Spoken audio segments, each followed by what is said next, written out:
Karachi report Mir और शाक अली मेरानी। सदर काटी फराजुर रहमान ने सदर अलायंस ऑफ मार्केट्स और सिंध पुलिस के ताउन से लगाए जाने वाले पुलिस रिपोर्टिंग कैंप्स का दौरा किया और रमजान मुबारक में बेहतरीन कारकर्दगी पर पुलिस अफसरान और दीगर अहलकारों में सदर अलायंस की जानिब से तारीफी स्नात पेश की।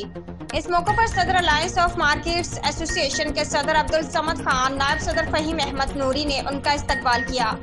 तकरीब से खिताब करते हुए फराजुर रहमान ने कहा कि हम सोमियात में तकसीम होने के बजाय पाकिस्तान की तरक्की और यकजहती के लिए काम करना चाहिए।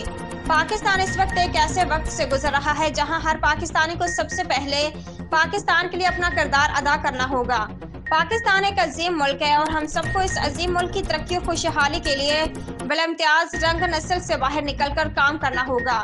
इस मौके पर अलायंस के नायब सदर फहीम अहमद नूरी ने अपने खिताब में फराजुर रहमान को इस बात का यकीन दिलवाया कि पाकिस्तान की तरक्की और खुशहाली के लिए की जाने वाली उनकी इस जद्दोजहद में सदर अलायंस में शामिल 10,000 मेंबरान के साथ कदम से कदम मिलाकर चलेंगे। इस मौके पर फराजुर रहमान के हमरा पाकिस्तान रेजिडेंस ग्रुप के सदर वहीद पंजवानी, ऑल सिटी ताजर इत्तेहाद के चेयरमैन शर्जील गोपलानी, मेरठ रोड के चेयरमैन अहमद शमसी, गार्डन अलायंस